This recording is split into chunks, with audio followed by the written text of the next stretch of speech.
The trash can and the phone screen. She didn't say a word at first. That's the part one can't get out of my head. Not the shout. Not the lecture. The silence. I'm standing in our kitchen, holding this little cardboard DNA kit like it's a coupon booklet. It's harmless. It's supposed to be fun. Spit in a tube, mail it back, find out you're 12% whatever, laugh, move on. My mom walks in, sees the box in my hand, and her whole face changes, like I just set a live wire on the counter. "Where did you get that?" she asks, too fast. I start explaining, breezy, casual. I ordered it online. It was on sale. My friend did it. I just wanted to see. Normal reasons. The kind of reasons people put in Instagram captions. But she's not listening. She's staring at the kit the way you stare at something you want to disappear. Then she does the weirdest thing I've ever seen her do. She reaches past me, grabs the box, and drops it straight into the trash. Not tosses. Drops. Like she doesn't want to touch it any longer than she has to. Like it's not a box. It's a match. And for a second I'm just frozen because in my head I'm thinking, okay, privacy. Maybe she thinks it's a scam. Maybe she's worried about companies storing data. That's what people say when they're uncomfortable with these tests. Except that's not what her body is saying. Her shoulders are tight. Her jaw is locked. She won't meet my eyes. She's breathing like she just ran upstairs. That's not, I don't like corporations. That's panic. Here's the part you can't make up. While she's doing all that, my phone is buzzing in my pocket. Because the results aren't in the box anymore. They're already here, on my screen, waiting. I pull my phone out and I see the notification. Your results are ready. So now I'm standing there with two realities at the same time. In one reality, my mom is trying to erase the problem by throwing away a piece of cardboard. In the other reality, the problem has already been delivered digitally with a nice little subject line like it's a newsletter. And I know what you're thinking. It's Ancestry. It's just percentages. That's what I thought too. Most people treat these kits like personality quizzes. A fun curiosity. A conversation starter at dinner. But every once in a while, it's not a quiz. It's a key. And once you turn it, things you didn't even know were locked up start opening. I didn't even open the app right away. I watched my mom. I watched her pretend she wasn't watching me. I watched her try to sound normal while her hands weren't normal. And a question hit me so hard it felt physical. If she was only worried about privacy, why did she look like she'd been caught? Because that look doesn't mean don't share my data. It means please don't see what I know you're about to see. So I did the only thing you do when your world tilts and you need something solid. I tapped the results. And the crazy part is I wasn't chasing drama. I wanted a little answer, a fun map, a harmless fact. Instead, my thumb was about to press into a secret somebody buried years ago. But to understand why that trash can moment mattered so much, you need to know why I ever thought this was safe in the first place. Why I took the test, and why it felt safe. Before the kit ever showed up, this was supposed to be the most boring kind of life upgrade, for once. Not a life crisis. I didn't order it because I thought I was secretly royalty or because I wanted to expose anyone. I ordered it the way people buy a sleep tracker. Curiosity, health anxiety, and a friend saying, "You have to do this." It started at a routine doctor visit. The nurse asked the usual question, the one everyone lies through. Any family history of heart disease? Cancer? Diabetes? And I realized I had a thin answer. My mom could tell you the story of every cousin's wedding, but when it came to medical stuff it was always, "We're pretty healthy," said with the confidence of someone reading a label they've never checked. So I went home and asked, casual, like, "Hey, do we have anything genetic I should know about?" My mom laughed and said, "Yes, we genetically worry too much." My dad chimed in with, "And we're genetically stubborn." Everybody laughed. End of conversation. That was our vibe. We were the kind of family that fought about dishes, not identity. Holidays were loud, familiar, predictable. There were photos everywhere. Baby pictures, school pictures, embarrassing haircuts. If you told me we had some huge secret buried under the floorboards, I would have asked what movie you'd been watching. We also had a running joke about our ancestry. My mom always claimed we were a little bit of everything. My dad insisted we were mostly one thing depending on what he was craving that week. Around Thanksgiving someone would say, "We should do one of those DNA things," and it would get filed in the same mental drawer as, "We should all start going on walks," or "We should learn Spanish," meaning, nice idea, never happening. Then a friend of mine did it. She posted her results, tagged a bunch of relatives, and it looked fun. Like opening a wrapped gift that's a personality quiz with graphs. She kept saying, "It connects you to cousins you didn't know you had." And in my head, cousins sounded safe, distant, optional. So one night I ordered a kit. Click, confirm, done. No big speech. No family meeting. I didn't even tell my mom right away because why would I? People don't announce they're buying toothpaste. And that's what makes what happened later so jarring. Because up until that point, this test felt like it could only add things. A new region on a map. A fact for small talk. Maybe a clue about why I sunburned so fast. It didn't feel like it could take anything away. In fact, I almost bought a second kit for my mom as a joke. Like, here, you can finally prove you're not just making up the "we have Cherokee somewhere" story. She loved that kind of thing. She was the family historian, the keeper of names. She'd point at an old photo and narrate it like a documentary. Who that was, where they lived, why they left, who never spoke again. It wasn't secretive. It was chatty. And because she talked so much, I assumed there couldn't be anything major missing. You don't suspect a hidden room in a house where the lights are always on. That's why, when she acted like the kit was radioactive, my brain couldn't connect it to the woman with the scrapbooks. That's the trick with these kits. The marketing is all discover yourself. Like you're going to find a missing puzzle piece. But the reality is, sometimes you discover that a piece you thought was permanent isn't. At the time, I didn't know that. I thought genetics was a trivia category. I thought family was fixed. Even when my mom later said stuff like, "Those companies keep your data," I still filed it under normal parent paranoia, because she was always cautious about something. She didn't like putting her credit card online. She covered the webcam on her laptop with tape. Privacy concerns would have made sense. What didn't make sense was fear, because if this was just about data, she would have rolled her eyes and moved on. She wouldn't have needed the box gone. She wouldn't have needed it gone. And I keep coming back to the same thought. If I was only doing a fun little identity check, what was my mom afraid the test would say? The unspoken rules in our family. Every family has rules they never put on the fridge. Ours were simple on the surface. Show up, be polite, don't embarrass each other in public, and if something awkward happens, make a joke before anyone can feel it. My mom was the mayor of that system. She didn't just tell stories. She decided which stories counted. At dinner, she'd narrate our family like a sitcom. Who was dramatic, who was cheap, who was the fun aunt, who always got lost on road trips. It made us feel close. It made us feel like we knew ourselves. My dad was the deputy. He didn't run the stories, but he enforced the mood. If my mom got that tight smile, he'd crank up the chatter, refill drinks, turn on a game, anything to move us along. It wasn't cruel. It was practiced. In our house, harmony mattered more than accuracy. We were praised for going along. But there were blank spots. Not the normal, I don't remember what year that was kind. The kind where the room temperature drops a degree. Like we had a whole wall of photos. Birthdays, graduations, vacations.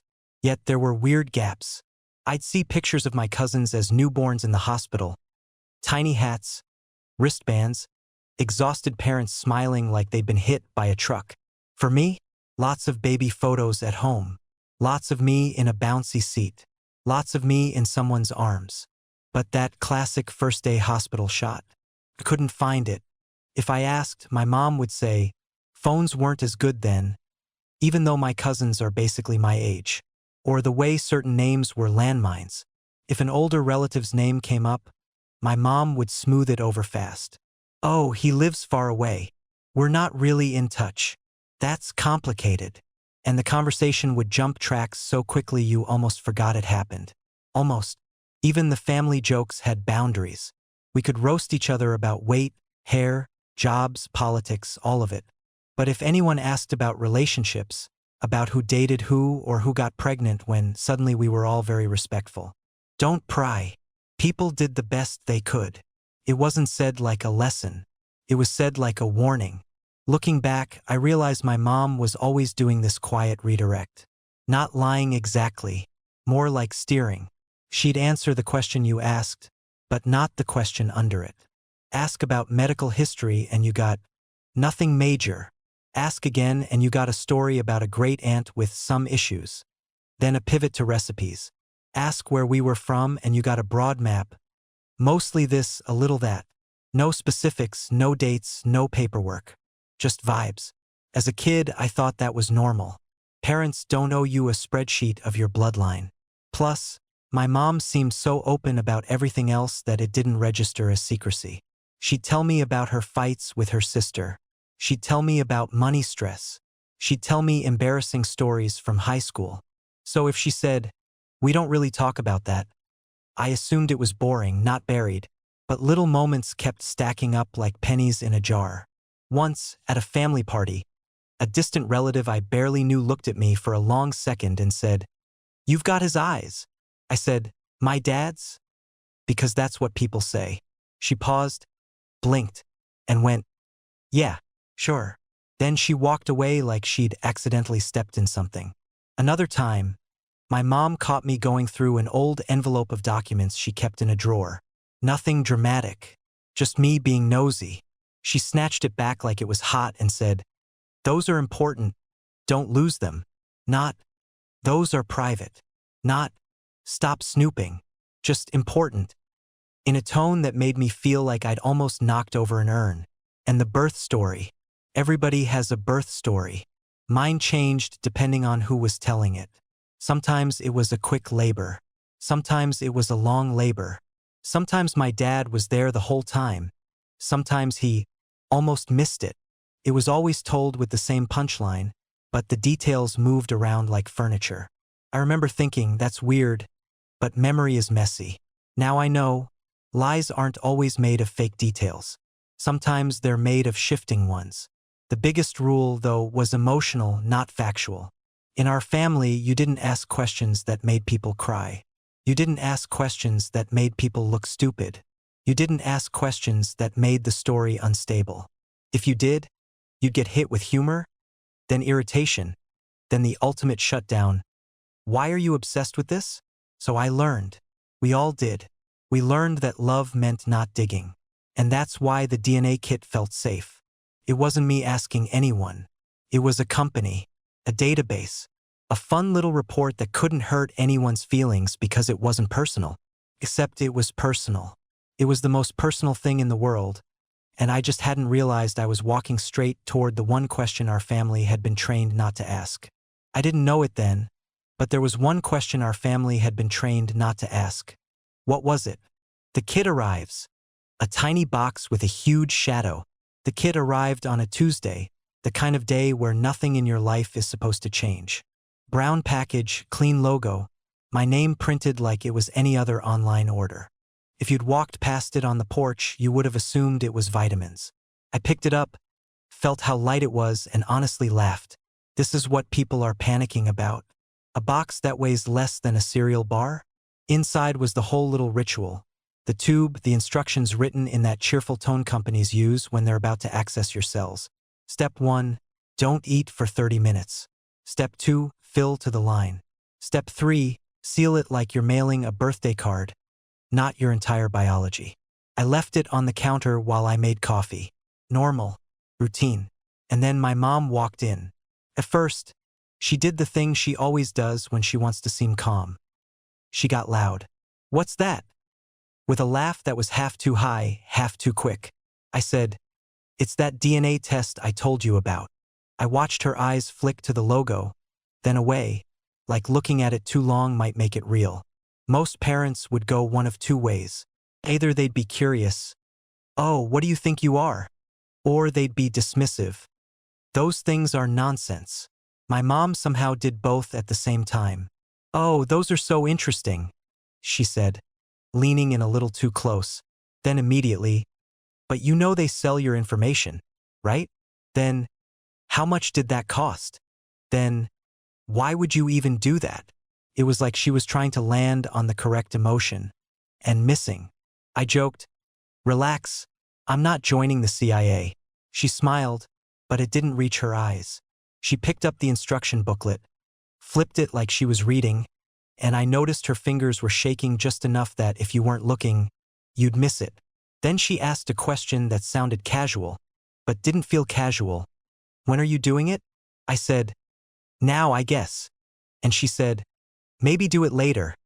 Too fast, like it slipped out before she could edit it. Then she recovered. Or whatever. Do what you want. That last part was the giveaway. My mom doesn't say whatever when she's fine. She says it when she's trying not to say something else. Here's the thing, I didn't want to fight.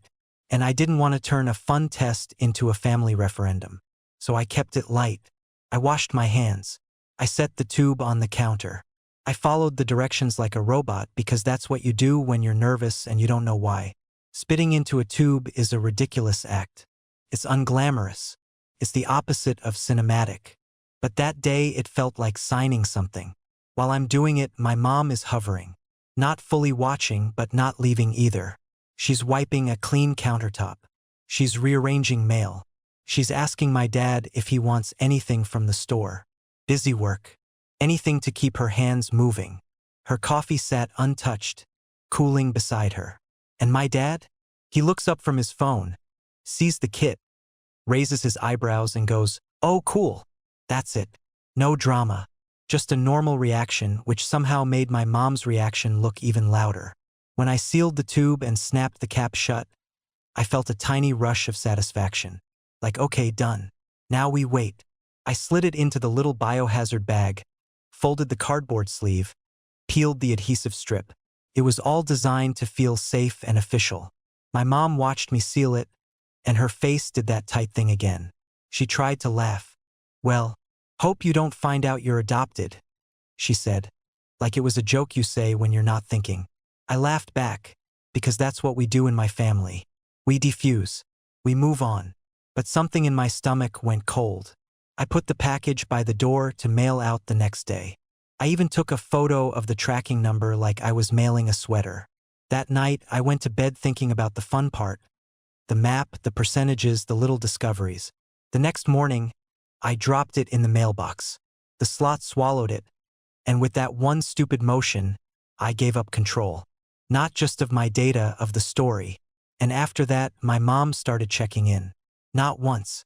Not twice. Like a countdown. Did you send it? Did they get it? How long do they take? She kept asking when the results would come. Why did she care about the timing? My mom panic dropped it like it was dangerous. My mom didn't wait for a conversation. She waited for a moment she could control. A few days after I mailed the sample, the house was back to its usual noise. I'd left the empty kit sleeve and the instruction booklet on the counter, next to a pile of junk mail. To me, it was trash. To her, it was proof.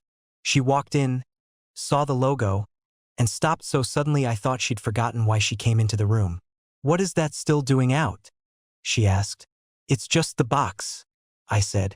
I already sent everything. That's the part that should have made her relax.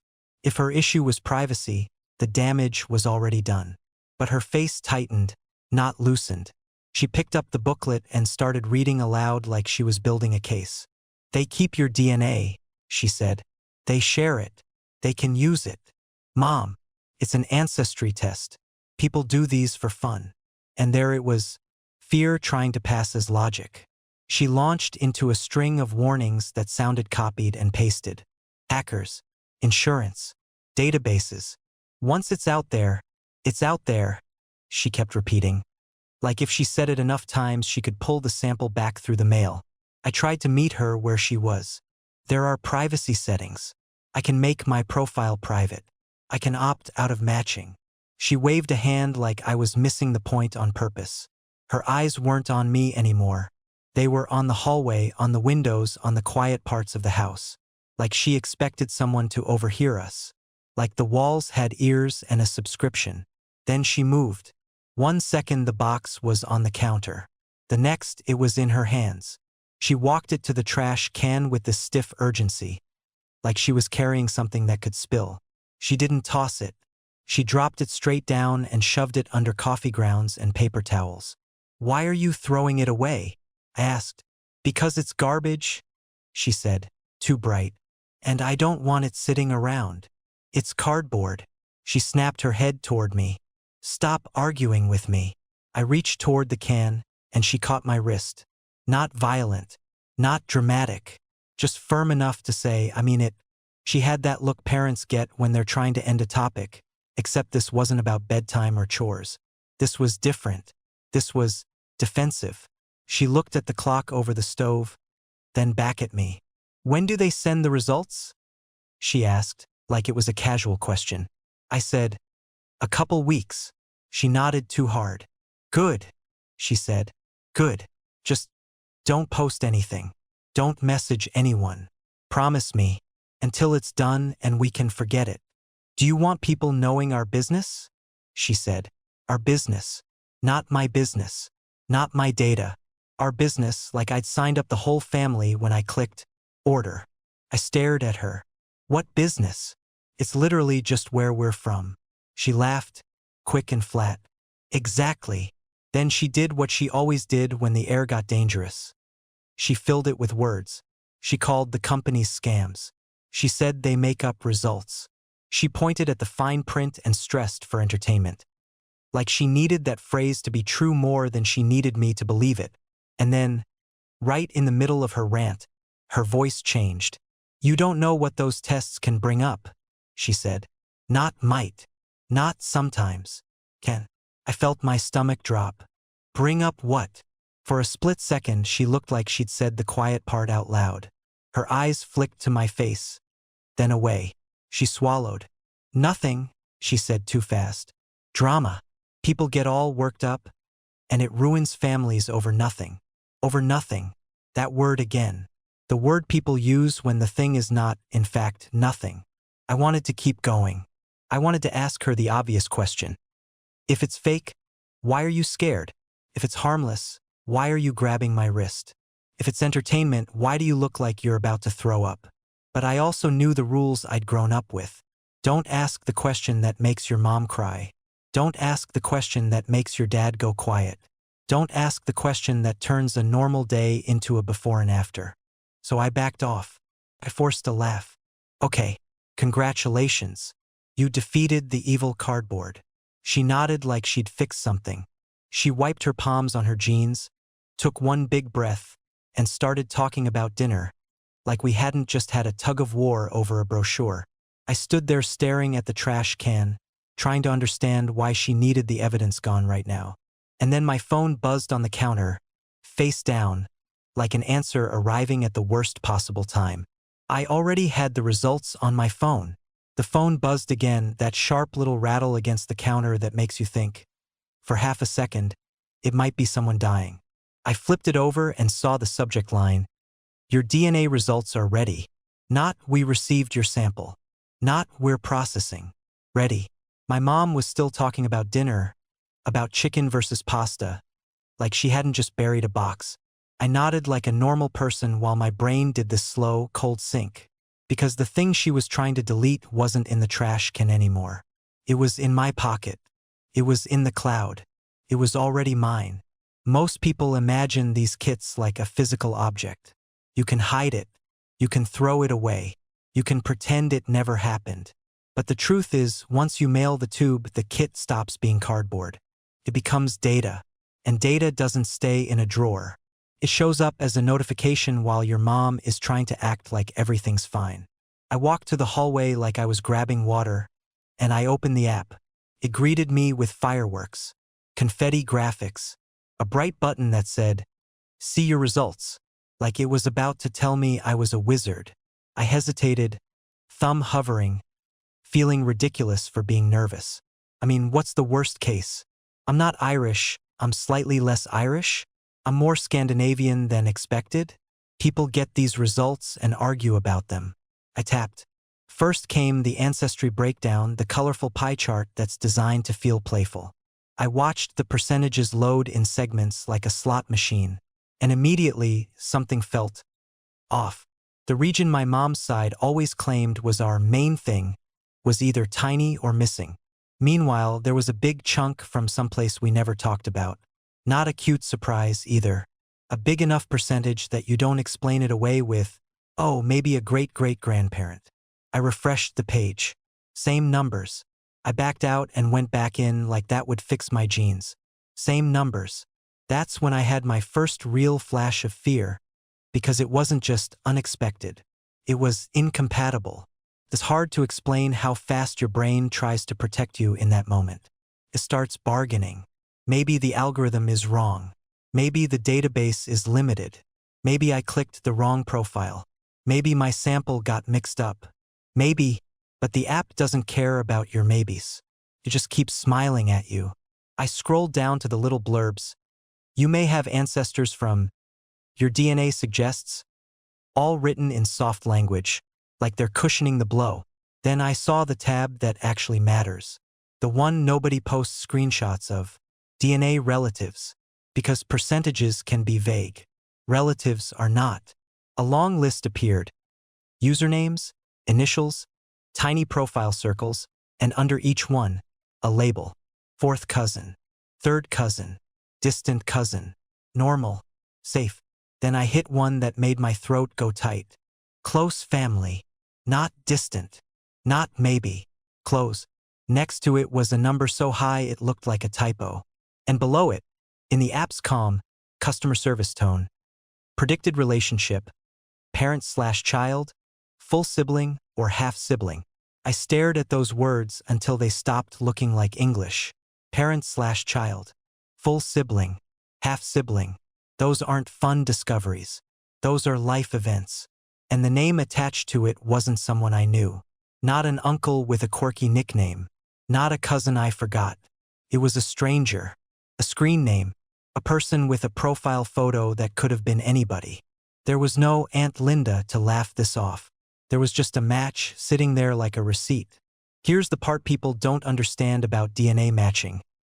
It isn't based on family stories. It's based on math. You share chunks of DNA, and the company measures how much. The more you share, the closer you are. It's not like astrology where it can be interpreted 12 different ways. If the number is big, the relationship is close. Period. My heart started pounding so hard I could feel it in my ears, and I realized I was holding my breath like I was underwater. I locked my phone and shoved it in my pocket. I went back to the kitchen and tried to look normal, which is funny, because nothing about me was normal. My mom was still there, wiping the same clean spot on the counter. She asked me something, I don't even remember what, and I answered with a noise that could have meant yes. All I could think was, she knows, or she suspects, or she's terrified that I'm about to know. And I kept looking at the trash can, because it suddenly made sense in the worst way. She wasn't afraid of corporations. She was afraid of connections. She was afraid of names. She was afraid of someone else being able to say, I'm related to you, and have proof. I went to my room and opened the app again, slower this time, like I was approaching an animal that might bite. I clicked the match. There it was again. Close family. A message button. Shared DNA. Undeniable. The percentages were weird, but the matches were worse. Who was this person the app insisted I was related to? The match that shouldn't exist. I opened the match again, expecting my brain to suddenly make it harmless. Didn't. The app showed a little card. A name I'd never heard. A profile photo of a smiling person in front of some background, and one label, close family. Under that, a number 17XX centimorgans. I didn't even know what a centimorgan was yesterday. Now it was sitting there like a judge's verdict. So I did what everyone does when they're trying not to panic. I went hunting for a loophole. Maybe I clicked the wrong account. Nope, my name was at the top. Maybe the company mixed up samples. But then why were all the other matches vaguely familiar? The third cousins with our hometown, the distant relatives with my grandma's maiden name. Maybe close family was just marketing language.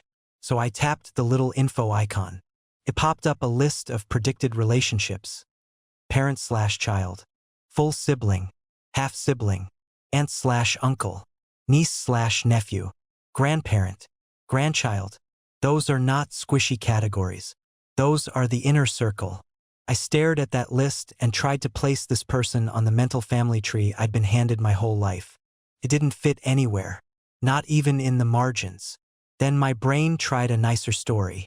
Okay, maybe my mom has a sibling nobody talks about. A half-sibling from my grandpa's complicated past. That would make this match my aunt or uncle. That would be shocking, but it wouldn't rewrite who my parents are. But the numbers were rude. I Googled the centimorgan range like I was doing homework. 1700 cm relationship. A chart came up. Another chart. Then an entire community of strangers who know more about genetics than my biology teacher ever did. And every chart kept pointing to the same two words like they were highlighted. Half-sibling. Not could be. Not maybe.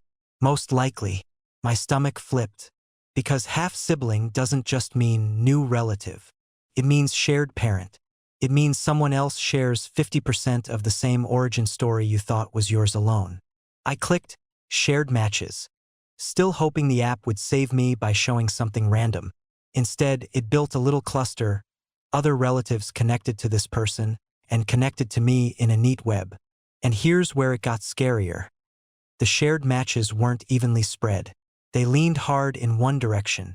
Lots of people from my mom's side, names I recognized, surnames I'd heard at holidays, a second cousin I'd met once at a funeral. Almost nothing from my dad's side. That detail sounds small, but it's the kind of small that kicks a door in. Because if this person is my half-sibling, then we share one parent. And the shared matches were basically shouting which parent it was. I kept scrolling, looking for something that contradicted it. An obvious dad-side match, a familiar last name, anything. But the list was consistent, cruelly consistent. That's when the phone started feeling heavier in my hand, like it wasn't a device anymore. It was a weight. I looked back at the match's profile. They had a last name listed. Not my last name, not my mom's maiden name. Another one. A name I'd heard, but only in passing, like a coworker of my mom's from years ago, or a friend of a friend's story. It was familiar in the worst way. Not familiar enough to explain, but familiar enough to haunt. My first impulse was to call my mom right then and demand an answer. But I didn't, because demanding an answer only works if the other person is prepared to tell the truth. And my mom had just thrown cardboard in the trash like it was radioactive. So I did the second thing everyone does when they're trying not to panic. I tried to make it my fault. Maybe I misunderstood the label. Maybe this is a fourth cousin and the app is overconfident. Maybe I accidentally opted into something weird. Maybe, then I remembered, companies can be sloppy with percentages. They can be vague with regions. But they cannot invent a half-sibling level DNA overlap between two strangers. That's not a vibe. That's shared code. I set the phone down and paced my room, whispering the same sentence like it was going to change. This can't be real. This can't be real. But it was real enough that there was a button. Send message. The app makes it look innocent. A little envelope icon. Like you're asking someone about a used couch listing. But I knew what that message would actually be. It would be me stepping onto a bridge that someone else might have built years ago, waiting for me to walk across. I opened the message box. My thumbs hovered. Every word I typed felt like it could start a fire. Hi, I just got my results and it says we're close relatives. Do you recognize my name? I deleted it. Hi, I think the site might be wrong. Have you had any surprises? Deleted. Hi. Hi sat there. Blinking, pathetic, honest. I hovered over send, and my heart was doing that thing where it forgets how to be steady, because once I hit it, there's no going back. The question would be out in the world. And if they answered, it would mean someone had been waiting for me. I asked my mom the simplest question. That night, I didn't come in swinging. No accusations. No screenshots slammed on the table. I waited until the TV was off and the house was quiet. Like quiet could make this easier to say. I started with the safest question I could think of. Hey, what was Grandma's maiden name again? My mom looked up from the sink. Why? The DNA results came back, I said, keeping it casual. It lists a bunch of surnames. I'm just trying to figure out which ones are ours. She gave me the name right away. Too smooth. Then she turned back to the dishes, like the conversation was already over. Here's what I noticed. My mom loves proof. If you tell her a rumor, she asks where you heard it. If you say you're sick, she wants the thermometer. But when I said DNA results, she didn't say, let me see. She didn't lean in. She didn't get curious. She got careful. So I tossed out another soft question. Do we have family in Florida? She laughed like I told a joke. Who told you that? No one. The app just shows locations next to some matches. She repeated the word matches under her breath, like it tasted bad. Those sites match you with random people. It doesn't mean anything. Most parents would stop there. Mine didn't. She started talking faster, like speed could turn certainty into truth. They're a scam, she said. They use old records. People make fake profiles. They connect you to strangers and then everyone panics. I nodded, but I didn't let it go. It says I have a close relative I've never heard of. That sentence landed. Not with a bang. With a pause. Her hands kept moving, but her eyes flicked toward my pocket. That tiny flick told me everything. She wasn't reacting to a company. She was reacting to the idea of a person. I pulled my phone out anyway. It's right here. I'm not trying to be dramatic. I just want to understand. My mom turned around and said, let me see. And for a second I felt relieved. Finally, we can be normal. We can look at facts. I held the phone out. She didn't take it. She leaned forward, squinted from a distance, then leaned back like the screen was too bright. Make it bigger, she said. So I zoomed in and held it closer. Close enough that a curious person would just grab it. She still wouldn't touch it. She wouldn't even really look at the name. Her gaze bounced off the screen and onto the counter, the window, anywhere but the label. See, she said quickly, pointing at nothing. It's probably a mistake. Those companies mess up. Mom, I said, keeping my voice low. It says half-sibling is possible. The word half-sibling changed her whole face. The tough expression collapsed into something raw, then snapped back into anger like a reflex. Why are you doing this? She said. Not what is this? Why are you doing this? Like I'd chosen to hurt her. I'm not doing anything, I said. I'm reading what it says. Well, stop reading it, she snapped. Then she lowered her voice. Stop reading it for a second. That was the first honest thing she'd said all night. I tried to stay gentle. Okay, help me. Is there anyone at all, who could be related that closely? Her eyes went glossy immediately. She shook her head. No, of course not. But she didn't sound sure. She sounded desperate. I asked, did Dad ever do one of these tests? No. Did you? No. Anyone in the family? I don't know, she said, and the way she said it was too sharp for such a small question. Then she switched tactics again. Over-explaining. A flood. People ruin their families with these things, she said. They dig up drama. They message strangers. They start accusing everyone. And for what? For an app. I stared at her. You keep saying drama. What drama? Who is this person? She stared back like she was searching my face for the point where I'd give up. I don't know, she said. And I don't want to know. That sentence hit harder than a confession. You don't refuse to know something unless knowing is dangerous. I softened. Mom, I'm not judging you. I'm confused. She gave a short, bitter laugh. Confused. Must be nice.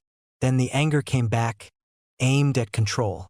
You think you can order a box and rewrite everyone's life. You think you get to stir up old stuff and then go back to normal. Old stuff. There it was. The hidden shelf. What old stuff? I asked. Her jaw tightened. Drop it.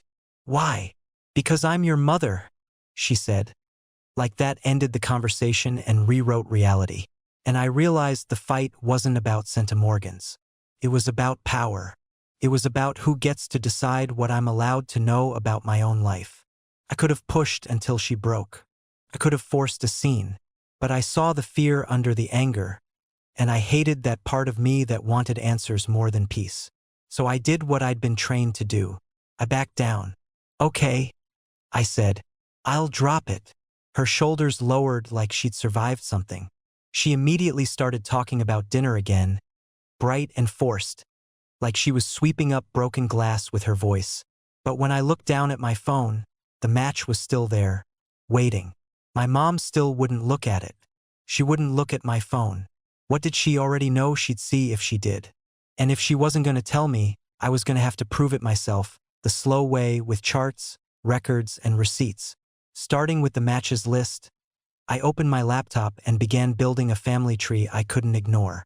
Receipts, records, and the puzzle filling itself in. After that conversation, I stopped asking my mom questions she could dodge and started asking the internet questions it couldn't. Not because I wanted to catch her, because I needed something solid. Feelings were everywhere. Facts were the only thing that might hold still. First stop, that centimorgan number. Centimorgans are basically a way to measure how much DNA you share with someone. Think of your DNA like a huge book. The company isn't reading every word. It's comparing how many pages match. The more pages you share, the closer the relationship, and the range is surprisingly predictable. So I pulled up a relationship chart and highlighted the band around my match's number. It kept landing in the same neighborhood. Half-sibling, aunt, uncle, grandparent.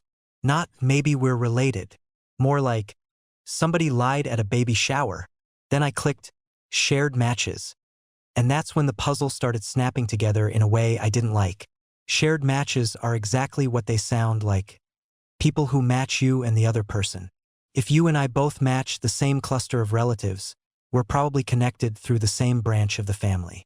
Here's the trick. If all your shared matches look like your mom's side, the connection is probably your mom. If they look like your dad's side, it's probably your dad. And if they're a mix, you might be dealing with a full sibling or a different close relationship. Mine weren't a mix. They were a neon arrow. I made a spreadsheet because once you start doing this, you either get organized or you go insane. I wrote down usernames, listed their surnames, clicked into any profile that had even a sliver of identifying info. Location, age range, family tree links, anything. One match had my grandma's maiden name. Another had a last name I remembered from a Christmas card pile. That part was comforting in a twisted way. It meant the test wasn't random. The system recognized my family. But the close match? That person didn't sit where they were supposed to. They sat too close. I searched the close match's name on social media like a creep with a mission. The first profile that popped up had a public photo album. Same face as the DNA app picture. Real person. Real life. Kids. Birthday cakes. Comments from relatives. Not a bot. Not a scam. I scrolled until I found an older post with a tag from someone whose last name made my stomach drop. It was a name I'd heard in my mom's stories years ago, always mentioned like background noise. Coworker. A friend from before. Not family. I clicked that person. New profile. New rabbit hole. And suddenly I was staring at a face that looked familiar. Not in a everyone looks the same online way. In a why does that smile look like mine way. That's when I went digging in the places that aren't searchable. I pulled out the folder of documents my mom kept in the drawer she hated me touching. I didn't take anything. I didn't photograph anything. I just opened it like it was a museum exhibit and I was the security guard. Birth certificate. Hospital paperwork. Insurance forms. Everything looked normal until you notice what's missing. No extra details. No easy smoking gun. Just the same bland, official language like paperwork doesn't know how to hold a secret. But there were dates, and addresses, and one-line item with an old clinic name that I'd never heard mentioned. So I typed the clinic into Google. It was still around, but it had changed names. I clicked through old reviews, old directory listings, anything that could place what it used to be known for. I found a cached page that described it years ago as a family planning and fertility center. That word fertility made my hands go cold. I tried to tell myself I was catastrophizing. Plenty of clinics do plenty of things. But I couldn't stop. Once you start, stopping feels like surrendering your own identity. I called my aunt, my mom's sister, Under the pretense of family history for health stuff. I asked about hereditary diseases. She answered. Then I casually asked, do we have any relatives we're not in touch with? Like, anyone who kind of disappeared. There was a pause. Then she laughed too loud and said, why are you asking that? Same deflection. Different mouth. I backed off. Just curious, I said. She said, don't go looking for problems. And changed the subject so hard it was almost impressive. That confirmed something I didn't want confirmed. It wasn't just my mom. Back at my laptop, I compared ages. If this close match was my half-sibling, they'd likely be within a certain range. If they were my aunt or uncle, they'd probably be older. Their public posts gave me a rough timeline. The age fit half-sibling better than aunt. The centimorgans fit half-sibling better than aunt. The shared matches fit one parent line, not both. Every path kept collapsing into the same conclusion. And the worst part? The more evidence I gathered, the less it felt like a mystery and the more it felt like a sentence. Like I was building a case against my own childhood. At 2 a.m., I sat there with 30 browser tabs open and a spreadsheet full of strangers who weren't strangers. I didn't feel triumphant. I felt sick. Because facts don't cancel feelings. Facts just make it impossible to pretend your feelings are wrong. The more I proved on paper that the match was real, the more one terrifying possibility became the only possibility. What was it? The message that changes everything. At 2:17 a.m., I finally did it. I opened the match again, stared at that close family label, and typed a message that felt way too small for what it was about to touch. Hi, this is going to sound strange, but the site says we're closely related. Do you recognize any of these names? I added my first name. I didn't add my last name. I didn't know what I was protecting yet, only that I needed something to hold back until I understood what I was looking at. I hit send, and the second it went through, I wanted to throw my phone across the room. Not because I didn't want an answer, because I did. And wanting it that badly made me feel disloyal to my own life. I told myself they wouldn't respond. People ignore messages all the time. People ghost their actual friends. A stranger from a DNA app? Easy. 7 minutes later, my phone lit up. Hi, I saw your message. I've been trying to figure this out too. My mouth went dry. The speed of the reply didn't feel casual. It felt like someone was already standing near the door. They asked for my age range and what state I lived in. Nothing invasive, just enough to triangulate. I answered vaguely, then asked the question I'd been avoiding since the notification popped up. What does the site say our relationship is? They sent a screenshot. Same centimorgan number. Same predicted relationships. And then they wrote. It told me half-sibling when I first got my results, but I didn't believe it, so we were both doing the same thing. Both hoping a chart would blink and say, just kidding. I asked if they knew which side it might be on. Maternal, paternal, anything. They didn't answer right away. 3 dots appeared, disappeared, appeared again. I don't want to mess up your life, they wrote, but I'm adopted. I've been looking for my biological family for a long time. This is the first match I've gotten that's this close. That word adopted hit me like somebody had turned off the oxygen in the room. Because suddenly my mom's panic wasn't just suspicious. It was specific. It was a reaction to the one kind of secret DNA tests are famous for dragging into daylight. I typed back. Slow. Do you have any information about your birth parents? Even a first name? They said they had very little. A non-identifying packet. A date. A city. The basics you get when the people who made you decided you weren't supposed to find them. Then they wrote one sentence that made me sit down on the floor. I was born in the same town you listed. Small town. Not same state. Same town. There are only so many ways two people from a tiny place can share that much DNA and not already know each other. I asked their birth date. They gave it.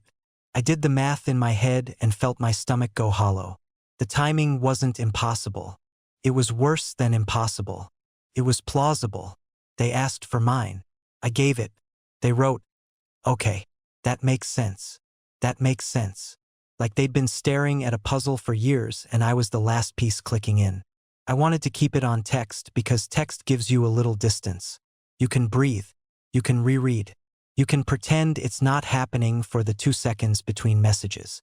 But then they wrote, "Can we talk on the phone? Just for a minute." I promise I'm not trying to blow anything up. I stared at that line for a long time. Because here's the thing, I wasn't afraid of them. I was afraid of what would happen after. I was afraid of this becoming real enough that other people could hear it. I said yes. We talked, and within the first 30 seconds I knew they weren't lying. You can fake confidence in a text.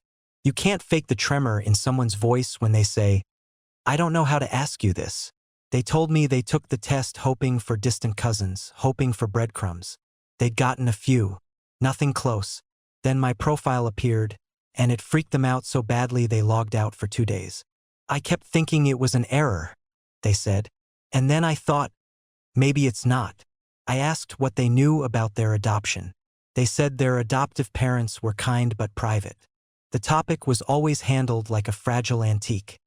Acknowledged, but never examined too closely. They had a file with a few details. A young mother. A complicated situation. No father listed.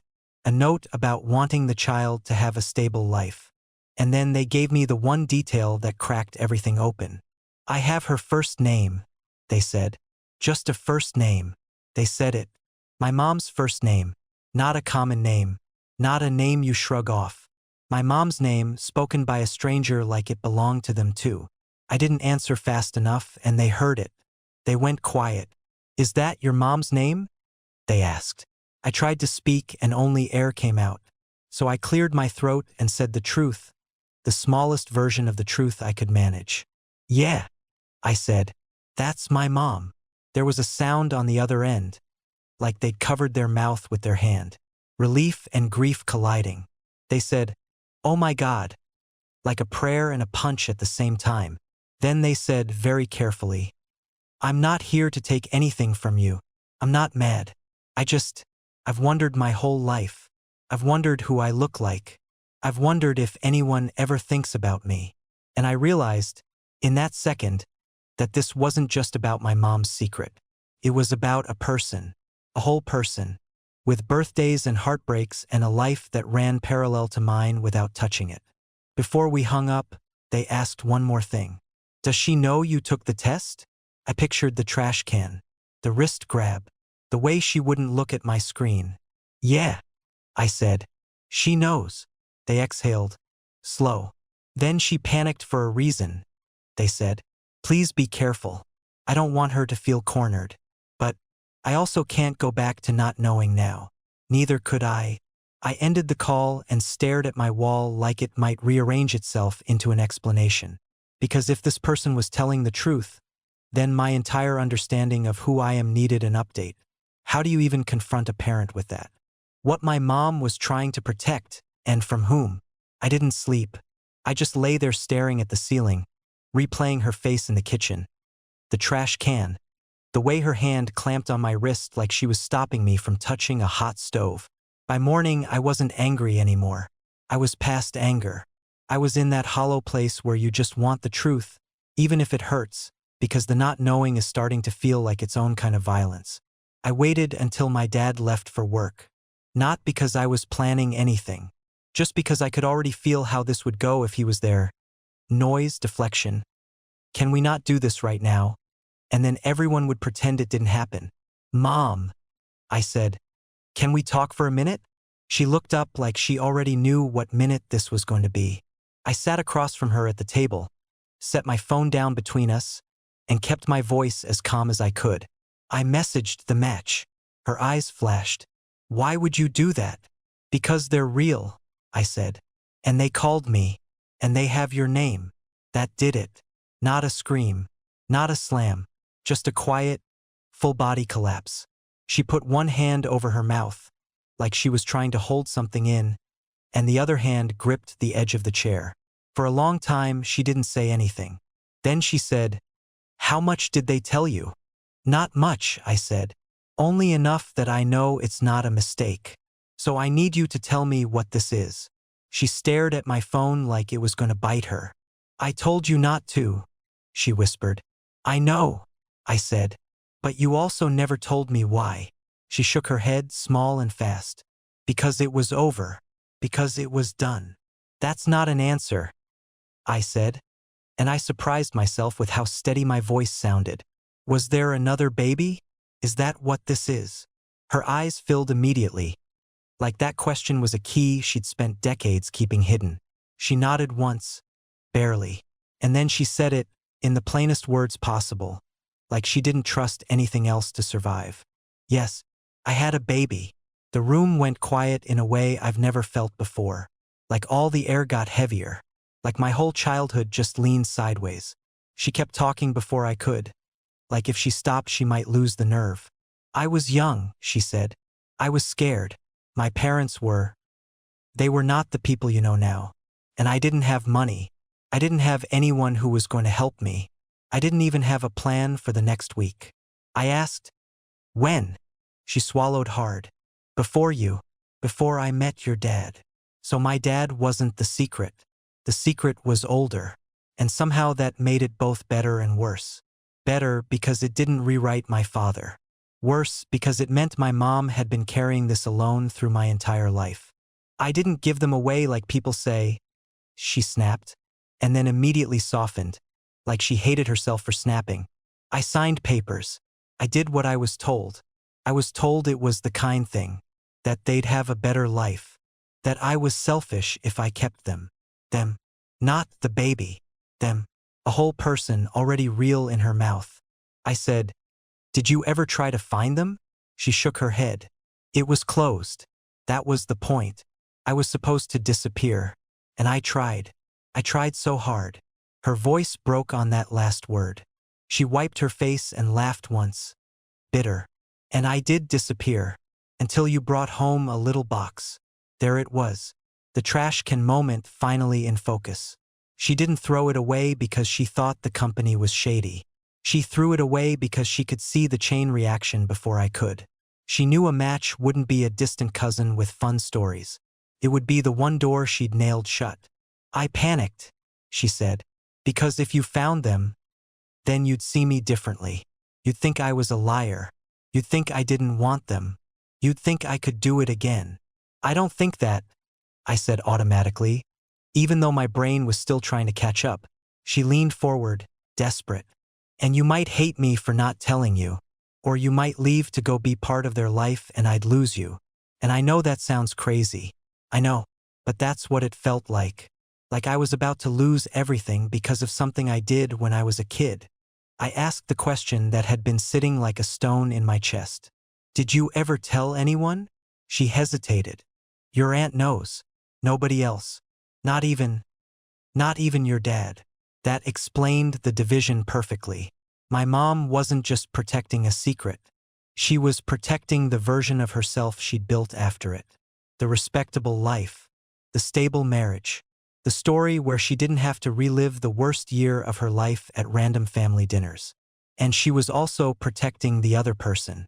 The one who grew up without her. Because reaching out isn't just reunion videos and happy tears. It's adoptive parents, paperwork, questions, rejection, grief, and 1,000 ways to reopen a wound that healed crooked. She looked at me and said, I wasn't trying to trap you. I was trying to keep it from exploding. I stared at the phone between us, at the silent proof that didn't care about her reasons. Now that I knew why she panicked, the bigger question was, what do I do with this information without destroying everyone? Rebuilding boundaries, identity, and what I wish I knew. After she said it out loud, nothing magically made sense. It just became real. I felt grief for a person I'd never met, anger for the years I'd been steered away from the truth, and this uncomfortable compassion for my mom, because I could finally see the difference between a villain and a terrified human trying to survive her own past. We didn't fix it in one conversation. What we did was slow down. We agreed on two things. Nobody would be ambushed, and nobody would be erased. That meant telling my dad, but doing it in a way that didn't turn him into collateral damage. That meant replying to my sibling, but not making promises I couldn't keep. And that meant giving my mom a chance to show up as herself, not as the version of her she'd been performing for decades. I told my dad a week later, not in the kitchen, not during a commercial break. I asked him to sit with me, and I said, I took a DNA test, and something came back that doesn't make sense. He went quiet in a way I'd never seen.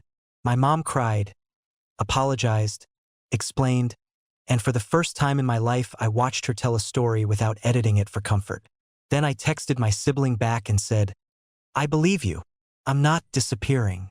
We didn't jump into some instant reunion. We traded a few photos. We compared tiny details, laugh lines, the way we hold our hands, until it stopped being theory and started being family in the most unexpected, complicated way. If you're watching this and you're thinking about taking a DNA test, or you already have results that don't match your family story, here's what I wish I knew. First, screenshot everything and write down dates. You think you'll remember, but shock is a memory thief. Second, learn the basics of close matches. Percentages can shift, but shared DNA at the close family level isn't a vibe. It's math. Third, don't confront someone until you know what you're asking for. Are you asking for facts, an apology, a relationship, or just an explanation? Those are different conversations. Fourth, expect fear to wear disguises. It can sound like privacy concerns, it's a scam, or drop it. Listen to the emotion under the words. Fifth, get support outside the blast zone. A therapist, a trusted friend, even an online group, someone who isn't invested in the family's image. And finally, remember this. Knowing is instant, healing is not. You can't unsee a match, but you can choose how you respond. You can set boundaries. You can move slowly. You can protect your own mental health while still being humane to everyone caught in the fallout. That box in the trash wasn't the story. The story was what truth does to people when it shows up without permission. If one DNA test can rewrite a life, what would you want to know before you ever spit in the tube?